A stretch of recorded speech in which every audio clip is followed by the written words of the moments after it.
네, 오늘 하나님 말씀은 레위기 4장 27절부터 35절 교독하겠습니다.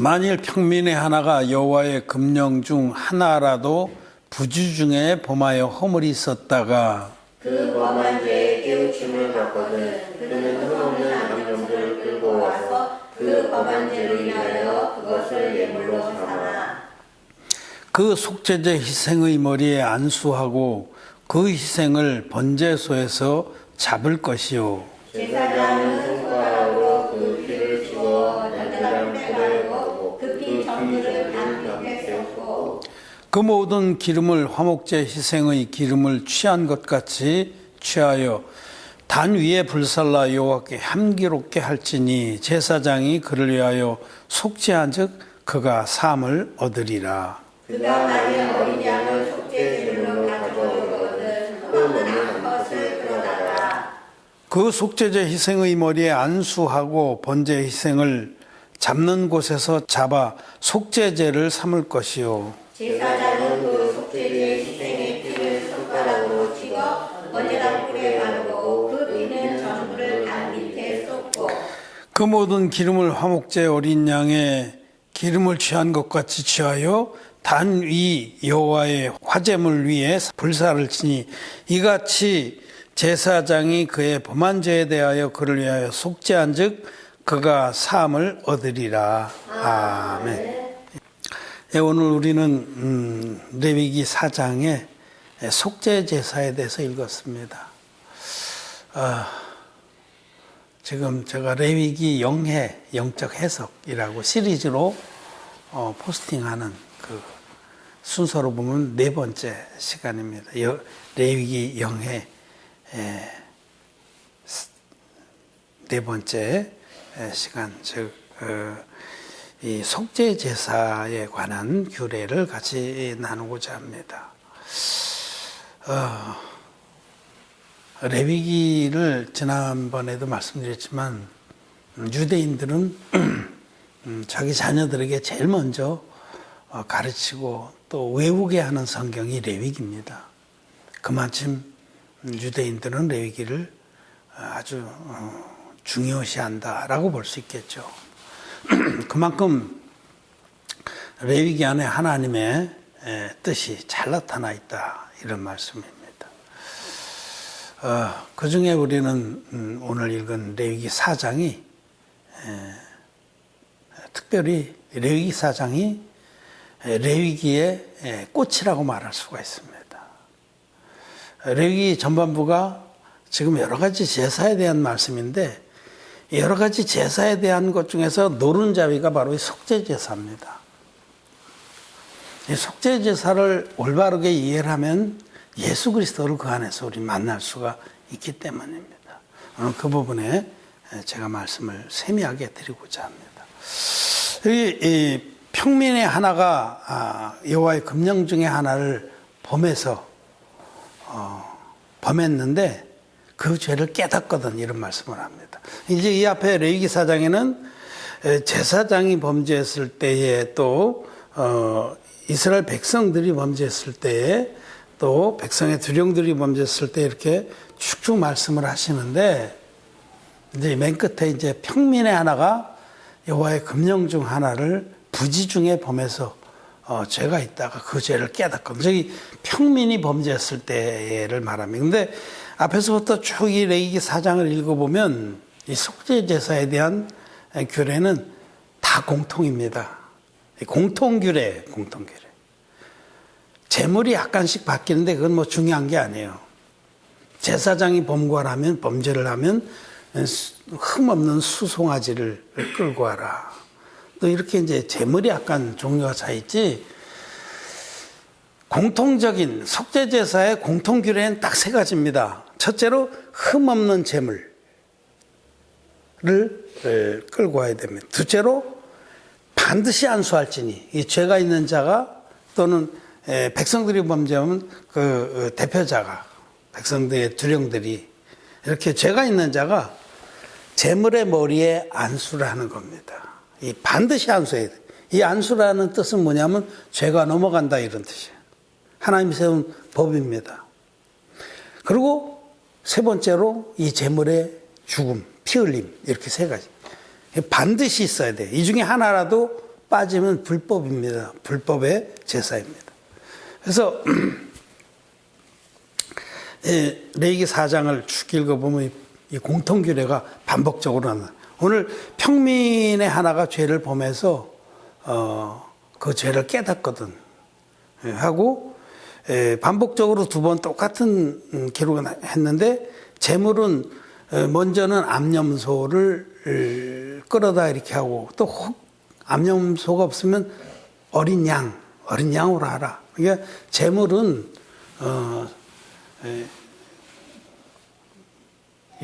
융통성이 있는 거죠. 재물을 하나님이 형편에 맞게끔 이렇게 주시는데 재물은 그럴지라도 공통점 뭐냐면 반드시 흠이 없어야 되고 반드시 안수해야 되고 반드시 잡아야 됩니다. 그래서 필요없어 죄값을 치러야 된다.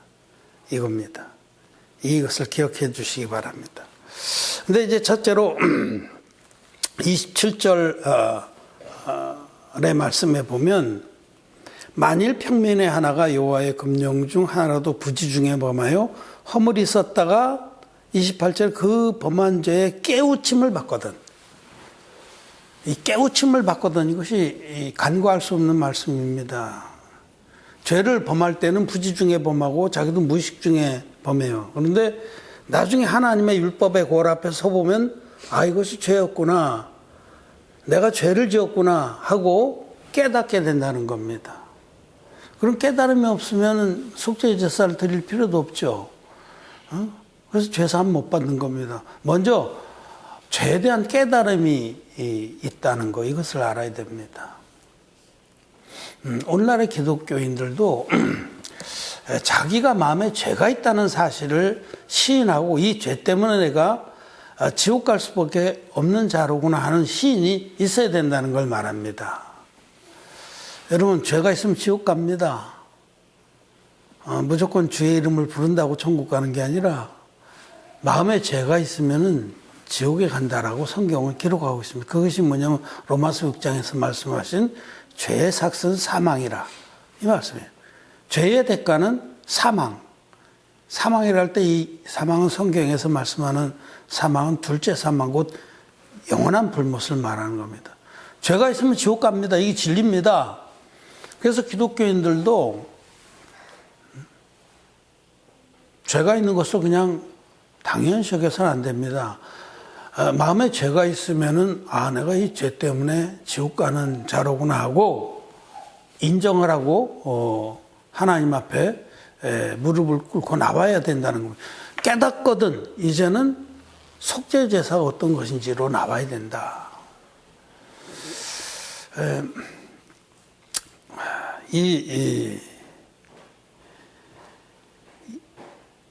큰 문제 중에 하나가 기독교인들의 큰 문제 중에 하나가 되따치고의 자세입니다. 되따치고.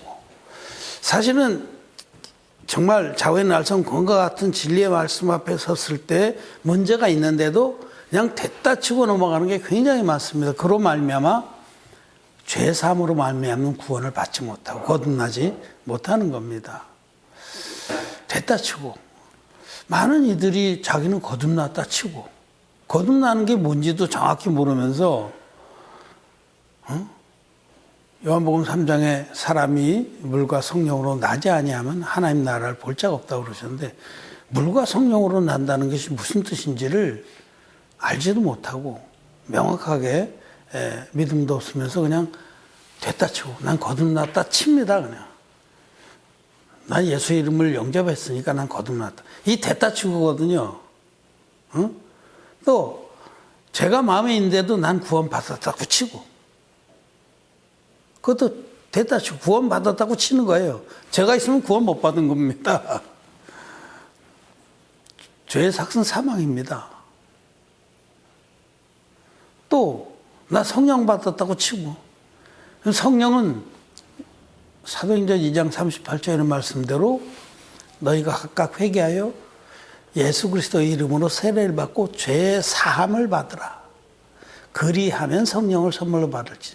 죄 사함 받은 자만이 선물로 성령을 주시는 거고 제사 받은 의인들의 마음에만 성령이 임하는 겁니다. 하나님이신 성령께서는 죄와 함께 거하실 수 없습니다. 너희 몸이 하나님의 성전인 것을 알지 못하느냐? 하나님의 성전은 거룩한 곳입니다. 죄를 깨끗이 흰눈같이 사함을 받아서 죄가 전혀 없는 마음에만 성령께서 임하셔서 하나님의 성전으로 삼는 거죠. 이사야서의 약속대로 너희 죄가 주홍 같을지라도 눈과 같이 희어질 것이요 진홍 같을지라도 양털같이 되리라. 그 말씀이 이루어진 마음, 즉 거듭나서 죄가 전혀 없는 의인이 된 마음에만 성령이 임하는데 그냥 성령 받았다 치고 자기가 방언도 하고 환상도 보는데 어떻게 성령 안 받았겠냐. 죄가 있는 마음에는 성령 안 오십니다. 그래서 참 많은 부분에 그냥 진짜 중요한 부분은 그냥 됐다 치고 하고 덮어놓고 넘어가요. 구렁이 담 넘어가듯이. 그러고 이제 행위로 나가는 거죠. 어떤 성화에 힘쓰고 회개기도에 힘쓰고 이렇게. 죄를 깨닫는 것이 있어야 돼요. 이 죄를. 이 구약의 백성들도 여호와의 금령 중에 하나를 부지중에 범해서 죄가 있다가 자기가 죄를 깨달았어요. 아, 내가 이 죄 때문에 지옥 가는구나. 주님 말씀하시기를 너희 죄가 홀이 많지만 있어도 결단코 그 옥에서 나오지 못하리라. 정말 죄가 눈꽃만치만 있어도 죄의 삭은 사망입니다. 그래서 죄를 사함받고 하나님의 백성이 되어야 되는데 죄사함 받는 규례가 그 다음에 나와요. 첫째로는 지금 말씀드린 대로 속죄의 제사를 드리려면 자기에게 죄가 있어서 내가 지옥 간다라는 인식과 고백이 있어야 된다. 이것을 먼저 말씀드리고 그런 자는 이제 이와 같이 하나님이 정하신 규례대로 속죄의 제사를 드려야 됩니다. 그러면 먼저 흠없는 암염소를 끌고 회막문에 와서 제사장 앞에서 제사장 보는 앞에서 그 머리에 안수를 해야 됩니다. 흠없는 암염소를 끌고 와서 나중에 이제 어린 양도 되죠. 그리고 둘째로는 그 머리에 안수를 해야 돼요. 이 안수는 죄가 넘어간다. 그래서 자기 마음에 기록된 그 죄가 염소에게 흠없는 염소에게 넘어가요. 전가 옮길 전자 심을 가자 옮겨서 넘어가는 가면은 손을 떼. 그러면 제사장이 칼을 줍니다. 그 칼을 받아서 이 염소의 멱을 땁니다. 제사장 잡아주고 그러겠죠. 얼마나 발버둥치겠어요. 자기 죽게 됐는데. 그럼 따면 이제 동맥에서 피가 콸콸 쏟아지겠죠. 그럼 그 피를 제사장이 받아서 그때부터 이제 제사장이 나머지 절차를 합니다. 피를 손가락에 찍어서 번제단 뿔에 먼저 바릅니다. 번제단 뿔에 치가바라고 나머지 피는 그 단 밑에 땅에 확 쏟아버려요.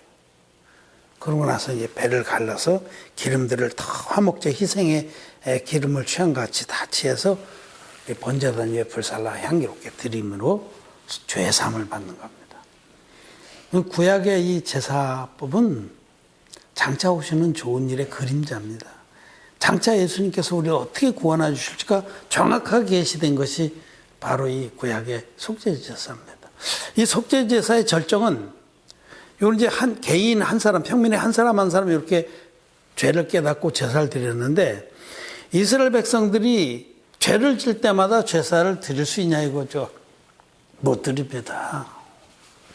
그렇게 된다고 하면 하루에도 수십 마리 염소를 잡아야 돼요. 그래서 자기 마음에 정말 괴로운 것들, 마음에 계속해서 참소하는 그런 죄나 한 번씩 끌고 가서 제사 드리지 나머지는 그냥 넘어가는 거죠. 그래서 하나님께서는 당신의 구원의 계시를 좀 더 명확히 하시려고 1년에 한 차례씩 대속제일의 제사를 제사 규례를 주신 겁니다. 대속제일의 제사 규례는 레위기 16장 17장에 나오는데 우리 레위기 16장 말씀을 좀 보겠습니다. 레위기 16장 20절에서 22절까지 한 목소리로 19절부터 읽읍시다. 19절부터 교독하겠습니다. 4절이니까. 또 손가락으로 그 피를 그 위에 7번 뿌려 이스라엘 자손의 부정에서 단을 성격케 할 것이요. 그 지성소와 회막과 단을 위하여 속죄하기를 마친 후에 아론은 두 손으로 산 염소의 머리에 안수하여 이스라엘 자손의 모든 불의와 그 범한 모든 죄를 고하고 그 죄를 염소의 머리에 두어 미리 정한 사람에게 맡겨 광야로 보낼지니 염소가 그들의 모든 불의를 치고 부인지경에 이르거든 그는 그 염소를 광야에 놓을지니라. 아멘. 이 대속죄의 제사는 모든 속죄 제사의 결정판입니다. 대속죄일 날은 제7월 제10일인데 이스라엘 달력으로 우리로 치면 아마 10월 달 정도 이게 되겠죠. 제7월 제10일에 이스라엘 백성들은 1년에 한 차례씩 1년 동안 지난해 제7월 제10일부터 올해 제7월 제10일까지 지은 1년 동안의 죄를 마음에 무겁게 지고 회막에 다 모입니다.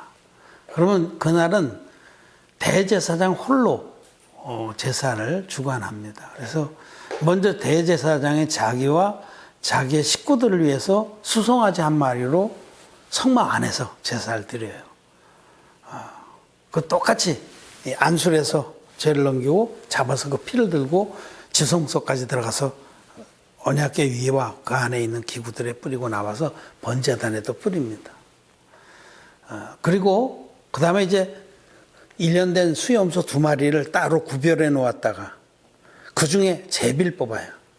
그래서 1번으로 뽑힌 놈을 먼저 회막 안에서 똑같은 방법, 수송아지 한 마리로 드렸던 제사처럼 그 머리 안술에서 잡아서 똑같이 피를 뿌리는 제사를 드립니다. 이 첫 번째 수송아지는 자기와 자기 식구들을 위한 속죄제인데 두 번째 2마리 염소 중에 한 마리를 택해서 드린 건 백성들의 죄를 위한 속죄제인데 이때는 차원이 두 개가 나눠 성막 안에서 드린 제사, 성막 밖에서 드린 제사 이렇게 나눠지는 거죠. 요거는 조금 이따 더 설명을 해드릴게요.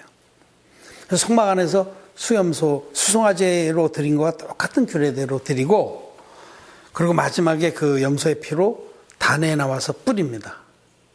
주목할 것은 땅에는 안 뿌렸어요. 단을 뿌려, 단에. 땅에 쏟지는 않았어요. 아까 평민 중에 하나의 속죄제사는 단에 피칠을 하고 손으로 찍어서 번제단 뿔을 4귀퉁이에 뿔에 칠하고 나머지는 단 밑에 확 쏟았죠, 땅에. 근데 이번엔 번제단에만 뿌렸어요. 이거는 이 첫 번째 수송아지는 백성들의 1년 지죄를 하나님 차원에서 하나님 앞에 기록된 심판책의 죄를 도말하는 제사라는 뜻입니다. 이 땅에는 아직까지 이루어지지 않아요. 그래서 성막 안에 백성들이 아직 자기들을 위한 속죄 제사가 드려진지도 몰라요. 그리고 이제 안에서 이제 제사장이 다니면은 대제사장 옷에 맨 끝에 금방울이 달려 있는데 그 금방울이 달랑달랑 소리가 나죠. 복음의 소리입니다. 그래서 그 소리를 듣고 막 이쪽에 놨다 저쪽에 놨다 뭐 멀어졌다 가까워졌다 하다 뭐 그다음에 염소가 비명을 지르고 죽는 소리가 들리고 그러다가 한참 있다가 조용해지고 연기가 싹 올라가고 기름을 태우니까 그러고 나서 조용히 있으면 대제사장이 성막 뜰문 폭이 20규빗 되는 뜰문 20규빗이니까 9m죠. 넓어요 뜰문이. 예. 뜰문 청색 자색 홍색 실과 곰배실로 짠 그 아름다운 그룹 천사가 수놓인 그 뜰문을 한쪽 기성을 확 열어제끼고 염소 한 마리 끌고 나오는 거죠. 염소 한 마리 끌고 흠없는 염소를 한 마리 끌고 백성들 앞에 딱 서면은 백성들이 조용합니다. 그때 이 대제사장이 염소의 머리에 안수를 합니다. 21절에 아론은 두 손으로 3염소의 머리 안수하여 이스라엘 자손의 모든 불의와 그 범한 모든 죄를 고하고 그 죄를 염소의 머리에 두어 이렇게 안수한 채로 이스라엘 백성이 지난 1년 동안 지은 모든 죄를 고하면 이스라엘 백성이 1년 동안에 1년치 죄가 아론의 어깨를 타고 팔을 타고 그 염소에게 넘어갔다라고 성경은 기록합니다. 안수는 죄를 넘기는 하나님의 규례입니다. 그래서 이렇게 죄를 넘겨받은 염소는 미리 정한 사람이 끌고서 광야 깊은 곳에 풀 한 폭이 없는데 물도 없고 풀도 없는 곳에 거기다 끌고 가서 막 안 가겠다는 끌고 가서 매하고 우는 걸 끌고 가서 거기다 버리고 따로 올라가면 돌로 막 던지겠죠. 못 따라오게. 그러고는 돌아오는 거예요. 염소는 거기서 무인지경에서 헤매다가 죽습니다. 그 죄값을 치르는 거죠. 자, 이 대속제일의 제사는 이거를 히브리서 10장에서는 이 제사를 언급하십니다. 해마다 늘 드리는 바 같은 제사로는 나오는 자들을 언제든지 온전케 할 수 없었다. 이 대속제일의 제사가 1년치 죄를 단번에 사함을 받았지만은 이스라엘 백성은 돌아가다 다시 죄를 짓는 거예요. 돌아가다가 또 자기 돈 띠먹고 도망간 놈 만나서 한 대 때렸는데 눈이 막 부어오르고 살인하는 죄죠. 죽이고 싶으면. 돌아가다가 또 초등학교 동창 첫사랑 여자를 만났어요. 그래서 눈이 맞아서 또 새길로 빠져갖고 이상한 짓을 했어. 돌아가다가 죄인 되는 거예요. 그래서 이 제사는 언제든지, 항상이란데, 항상 영원토록 죄를 없게 하는 제사가 아니다라고 히브리서 10장에 말씀하는 거죠. 히브리 10장 말씀 한번 보겠습니다. 1절 말씀, 한번 제가 읽겠습니다. 율법은 장차오는 좋은 일의 그림자여 참 형상이 아니므로 해마다 늘 드리는 바 같은 제사로는 나오는 자들을 언제든지 온전케 할 수 없느니라. 언제든지, 항상. 해마다 늘 드리는 바 같은 제사 지금 언급해. 이게 바로 앞에 있는 율법이. 율법 안에는 순수한 의미의 계명이 있고, 그리고 제사법이 있어요. 계명으로, 십계명을 비롯한 모든 계명, 명령과 금령으로 죄를 깨달으면은 제사법으로 가서 죄사함을 받도록, 이것이 전체 율법의 구조입니다.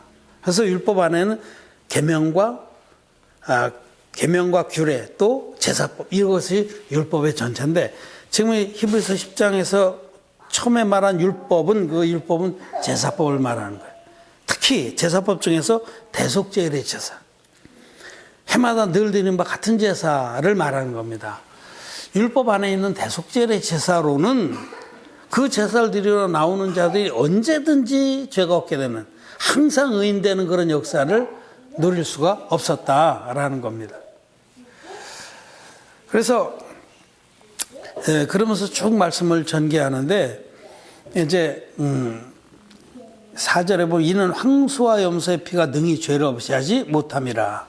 이게 대속제일 날 드린 것이 황소, 수송아지하고 염소들로 드리잖아요. 이 제사로는 제사 드리러 나온 자들의 죄를 능히 없앨 수가 없어요. 그건 한시적으로 작년 대속제일부터 올해 대속제일까지의 죄를 씻어주는 규례였습니다. 그들은 다시 죄인 되고 다시 죄인이 됐습니다. 그런데 이제 그 다음부터는 이제 하나님께서 세우신 한 영원한 제사에 대한 말씀입니다. 이거는 장차 오는 좋은 일의 그림자라고 10장 1절에서 말했듯이, 장차 오는 좋은 일, 예수님께서 전 인류의 어린 양으로 오셔서 당신의 몸을 제물 삼아서 드려주실 한 영원한 제사에 대한 그림자다, 예고편이다라는 겁니다. 자, 그럼 이제 봅시다. 평민의 하루치 제사가 있고, 이스라엘 백성 전체의 1년치 제사가 있고, 예수 그리스도의 한 영원한 제사가 있습니다. 이 세 가지를 비교해 봅시다. 평민의 하루치 제사는 흠없는 염소나 어린 양, 이 세대죠. 죄인이 직접 머리에 안수했죠. 안수. 두 번째 조건이. 그래서 자기 죄를 넘겨야 됐죠. 세 번째, 죄인이 잡았습니다. 그 염소. 그래서 그 피로 제사를 드렸어요. 반드시 이 세 가지, 속죄제사는 이 세 가지 규례가 반드시입니다. must입니다. must. 절대로 하나도 빼놓을 수 없는 규례입니다. 그럼 대속제일날은 어땠어요? 대속제일날은 이 제물은 똑같이 흠없는 소나 염소죠. 소나 염소인데, 소나 염소 위에 누가 안수했냐면 이번엔 백성들의 대표자인 대제사장 아론이 안수랍니다. 대표 원리로. 그러면 대제사장 홀로 안수를 했지만 이스라엘 백성이 1년 동안 지은 죄가 대표자의 어깨와 팔을 타고 그 염소에게 넘어가서, 이 염소가 1년치 죄를 짊어지고 광야에 가서 대신 죽어서 죄사함 받은 거죠. 이 세 가지 조건이 다 만족된 거예요. 거기는 피는 흘리지 않았지만 똑같은 거예요. 생명으로서 갚은 거죠. 자, 그럼 마지막으로 이 대속죄의 제사의 예고편인 예수 그리스도의 한 영원한 제사, 이 예고편이 비춰주는 본편, 참 것의 제사는 무엇이냐면 전 인류의 어린 양으로 예수님이 오신 겁니다. 하나님이, 성자 하나님이 육신을 입고 오신 분이 예수님입니다. 흠없는 제물이에요. 그 제물 위에 누가 안수를 했냐면 세례 요한이 안수를 하는 겁니다. 이 세례 요한은 여자의 몸에서 난 자 중에 가장 큰 자입니다. 인류의 대표자. 그리고 또 대제사장 아론의 직계 후손입니다.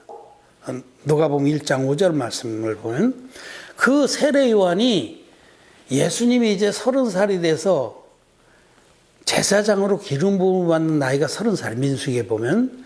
그래서 이제 하나님의 일을 행할 때가 돼서 공생애가 시작한 제일 첫날에 예수님의 공생애의 시작은 받으신 세례입니다. 요단강에 오셔 세례 요한에게 안수 형식으로 세례를 받는 겁니다. 세례는 머리에 손을 얹어서 물에 푹 잠궜다 꺼내는 예식이에요.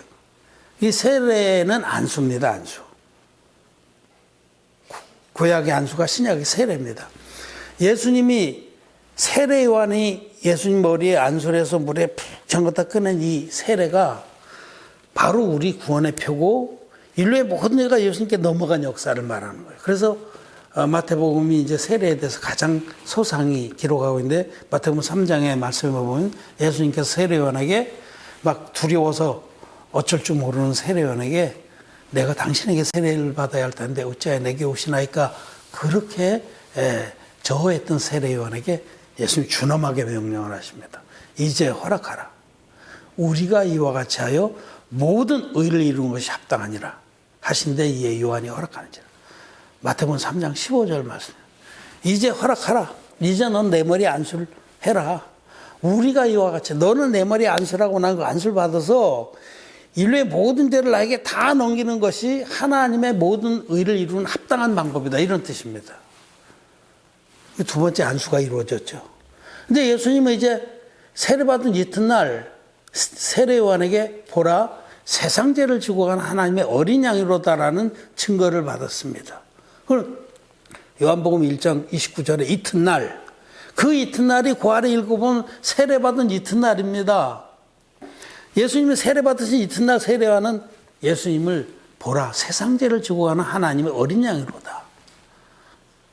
대속죄일 날 어린 수염소 한 마리가 대제사장의 안수로 이스라엘 백성이 1년치를 지고 사막으로 가서 죽음을 향해서 갔듯이 예수님은 세례 요한에게 안수를 받아서 인류의 대표자인 세례 요한에게 안수를 받아서 인류의 모든 죄를 단번에 자기 몸에 짊어지고 이제 십자가를 향해 가셨다는 겁니다. 그리고 십자가에서 우리의 모든 죄값을 당신의 피로서 다 치르시고 대속하시고 마지막에 다 이루었다고 크게 외치시고 돌아가셨다가 셋째 날에 부활하신 겁니다. 이 제사들이 통일성이 있어요. 중요한 것은 속죄제사의 3대 원리가 그대로 다 적용되는 합법적인 제사라는 거예요.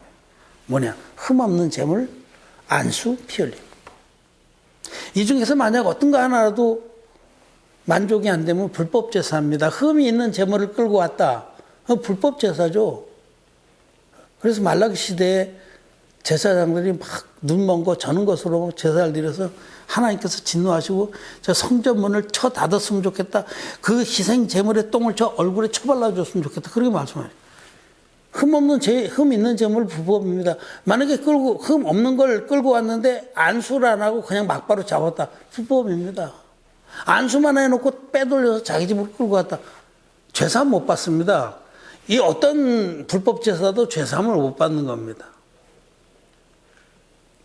자, 대속죄일 날에 마지막 염소로 드린 제사를 잠깐만 봅시다. 그 성막 안에서 드린 제사에서는 성막의 단에만 피를 뿌리고 땅에 쏟지 않은 거예요.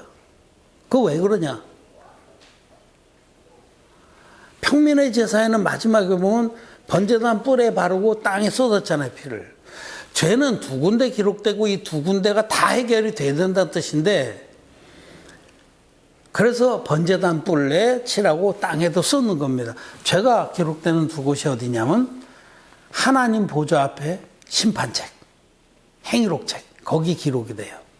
그리고 또 하나는 우리들의 마음판에 기록이 되는 거예요. 죄는 반드시 두 군데 기록이 돼서요. 그래서 아무도 항변을 못하도, 응? 그렇잖아요. 외상을 먹어서 우리가 이렇게 먹었다고 납품서를 띄워주고, 저도 자비랑 사부를 하기 때문에 납품서를 많이 띄워주는데, 띄워줄 땐 여기 원장이 있어요. 물건이 어디 언제 어떻게 들어갔다. 그래서 자기 띄워준 거하고 똑같죠. 나중에 이걸 맞춰보면 아무 할 말이 없어요. 피차가네. 또 요즘에는 카톡이나 이런 것도 다 근거가 남으니까. 두 군데 다 있어야 되는 거죠. 그래서 해결이 돼도 두 군데 다 해결이 돼야 돼요. 그것도 여기 원장도 지워져요. 그렇듯이 하나님께서는 우리의 죄가 우리 마음판에도 기록되고 하나님 보좌 앞에 심판책에도 기록되게 되도록 그렇게 하셨습니다. 그래서 계시록 21장의 말씀을 보면 그 마지막 천년이 차고 나서 최후의 심판에 관한 말씀에서 또 내가 보면 하나님 보좌 앞에 책들이 펴 있고 또 다른 책이 펴 있으니 생명책이라. 죽은 자들이 그 책들에 기록된 대로 심판을 받으니 그 책들 복수입니다. 그거는 이 행위록 책은 많아요. 거기 거의 대부분의 사람들이 하나님이 정말 우리에게 온전하게 베푸신 구원의 복음을 믿지 않아서 이 생명책에 기록된 자는 적습니다. 아주 희귀합니다. 그런데 끝까지 자기 고집과 회개치 아니한 마음으로 죄가 있는데도 됐다 치고 이렇게 믿은 기독교인들을 포함해서 아예 하나님 믿지 않는 자들은 이 행위록 책에 기록이 돼 있어요. 지옥 갑니다. 영원한 불못에 던져지는 겁니다. 그 책들에 기록된 대로라는 것이 바로 번제단 뿔을 상징하고 또 행위록 책을 말한 겁니다. 에레미야서 17장 1절 말씀 한번 보겠습니다. 유다의 죄는 금광석 그 철필로 기록되되 그들의 마음판과 그들의 단뿔에 새겨졌거늘. 두 군데 새겨진다고 분명히 말씀하시죠.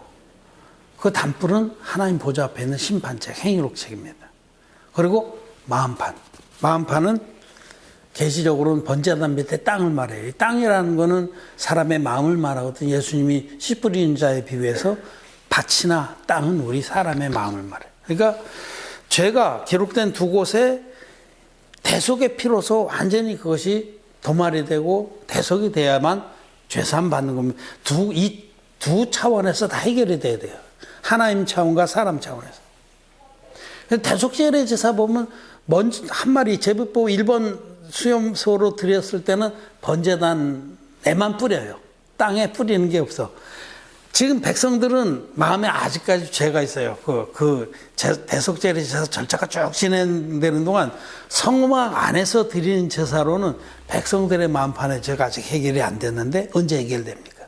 마지막 염소를 끌고 나와서 아론이 그 염소의 머리에 안수하고 이스라엘 백성의 죄를 구할 때 그때의 백성들의 마음에 1년치가 뚝 끊어져서 그 염소에게 넘어가는 겁니다. 이 안수는 죄가 넘어간다. 그래서 죄가 뚝 넘어가니까 그것이 마음에 할례를 받게 되는 거죠. 그래서 사도 바울 로마서 2장에서 할례는 마음에 할지니 실렁에 있고 의문에 있지 아니하니라 하는 것은 바로 예수님의 완전한 제사. 예수님이 흠없는 어린 양 맞습니까? 안 맞습니까? 맞죠? 흠없는 어린 양 하나님이 육신 입고 오셨어요. 예수님이 세례요한에게 안수를 받음으로 세상 모든 죄를 짊어졌습니까? 안 졌습니까? 짊어졌죠? 안수 받았죠? 십자가에서 다 이뤘다고 돌아가시기까지 그 피로서 인류의 모든 죄를 깨끗이 씻어 주셨습니다. 그래서 예수님이 들으신 이 완전하고 영원한 제사를 히브리서 10장에서 말씀하시는 거예요. 제가 이제 다음 주 화요일 날 파키스탄에 원데이 세미나 말씀을 전하는 날인데 그날에 히브리서 10장 말씀을 전할 겁니다. 예수님께서 육신을 입고 오셔서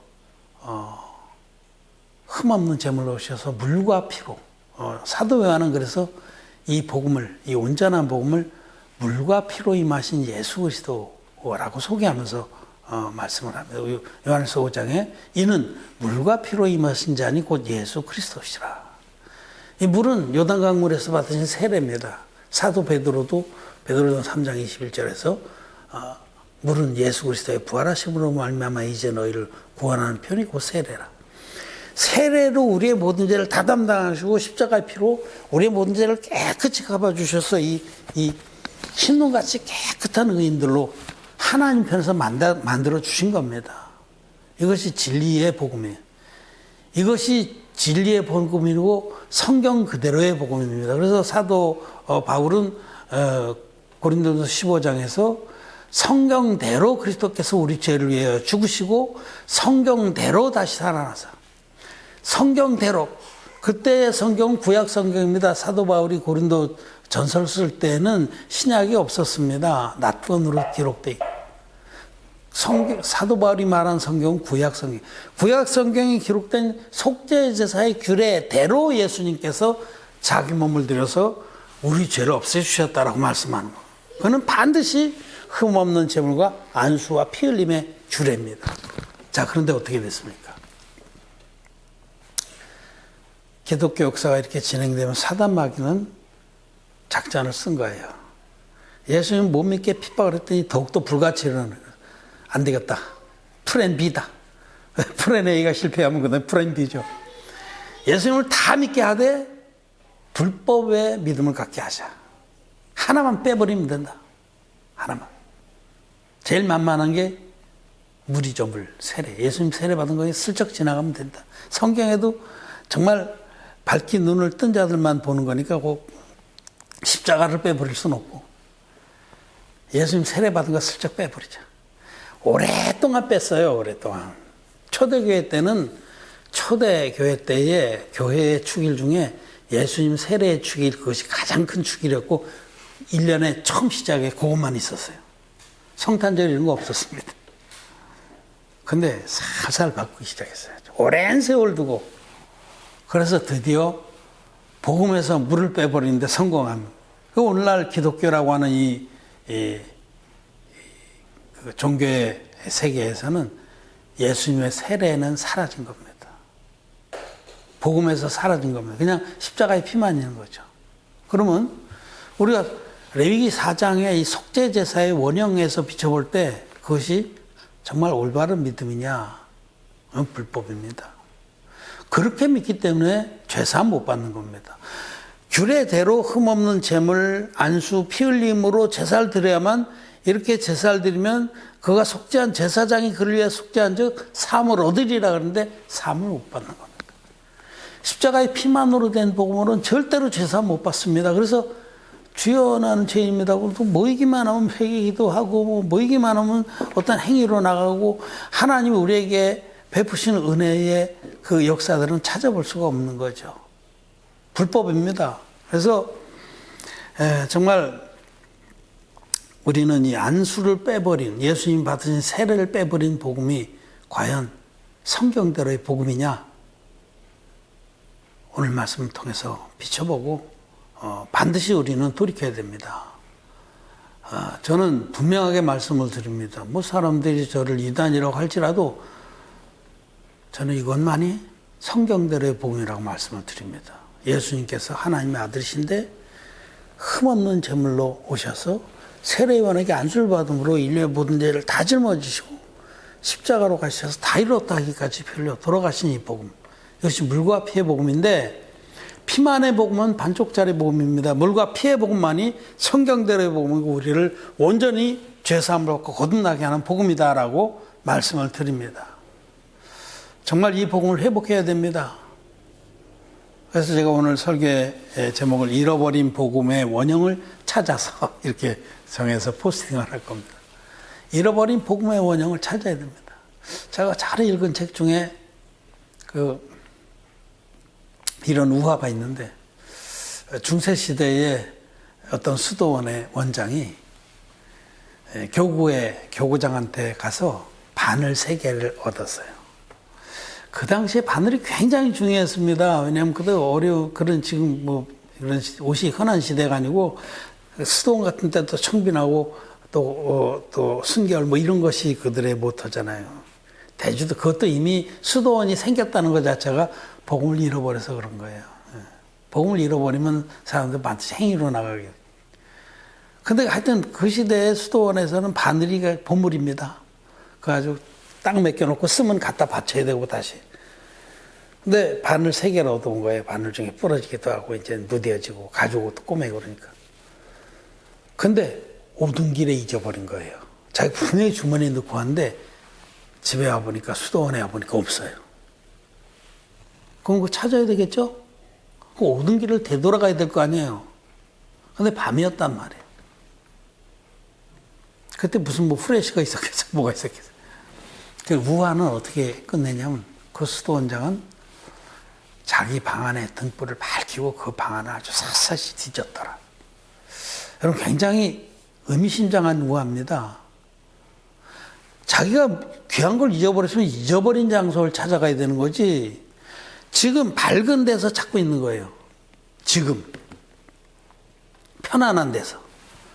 지금 기독교는 잃어버린 줄을 몰라요. 뭘 잃어버린 줄도 몰라. 믿는 것이 옳은 줄 알아.